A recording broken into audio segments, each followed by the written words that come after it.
మరొకసారి మళ్ళీ మీ అందరికీ కూడా చెప్తా ఉన్నాం, గట్టిగా పోరాడదాం, గట్టిగా నిలబడదాం. ఇంకొకటి కూడా చెప్తా ఉన్నా, కోర్టుకు కూడా పోదాం, కోర్టులో కేసులు వేసినా కూడా గట్టిగా దీన్ని ఆపే కార్యక్రమం చేద్దాం.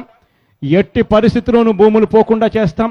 అయినా కూడా చంద్రబాబు నాయుడు గారు పొరపాటున తనకున్న అధికార బలంతో, అధికార మదంతో దుర్వినియోగం చేస్తూ ఏదైనా పొరపాటున మన భూములు లాక్కునే కార్యక్రమం మాత్రం పొరపాటున చంద్రబాబు నాయుడు గారు చేస్తే మాత్రం రానున్న రోజులు మన రోజులని మాత్రం చంద్రబాబు నాయుడు గారు కూడా మర్చిపోకూడదు.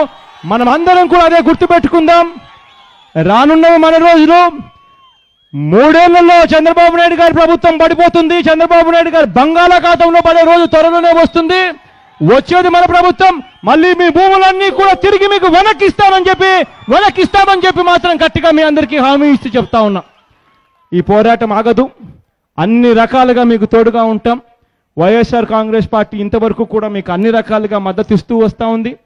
రాబోయే రోజుల్లో ఇంకా ఎక్కువగా మద్దతు ఇస్తాం. అవసరమైతే ధర్నాకు మళ్ళీ రావాల్సి వచ్చినా కూడా నేనైనా రావడానికి కూడా నేను సిద్ధంగా ఉన్నానని చెప్పి కూడా మళ్ళీ చెప్తా ఉన్నా. గట్టిగా అందరం కలిసి గట్టిగా పోరాడదాం. భోగాపురం అంతర్జాతీయ విమానాశ్రయంపై ఇదే ప్రాజెక్టు ఇక్కడ ఇవాళ వచ్చి మనము ఫౌండేషన్ స్టోన్ వేస్తా ఉన్నాము, పునాది రాయి వేస్తా ఉన్నాము అని అంటే జీర్ణించుకోలేని వ్యక్తులందరూ కూడా నిన్ననే సార్ టీవీలలో మాట్లాడడము, పేపర్లలో చూడడం ఆశ్చర్యం అనిపించింది. నిజంగా వాళ్ళు మాటలు మాట్లాడుతూ ఉంటే నిజంగానే వాళ్ళ హయాంలోనే ఈ స్థాయిగానే ఉండింటే మరి వాళ్ళ హయాంలో ఎందుకు ఈ ప్రాజెక్టు ముందుకు కదలలేదు అని చెప్పి అడుగుతా ఉన్నాను ఈ సందర్భంగా.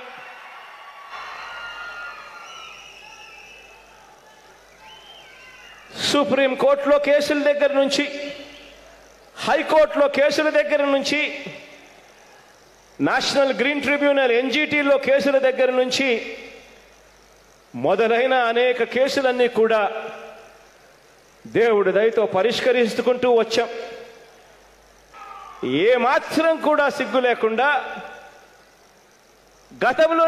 గతంలోనే మేము శంకుస్థాపన చేశాము అని చెప్పి మళ్ళీ చెప్పుకోవడం నిజంగా ఇంతకన్నా దారుణమైన పరిస్థితి రాజకీయాలు బహుశా ప్రపంచ చరిత్రలో ఎక్కడా ఉండవు.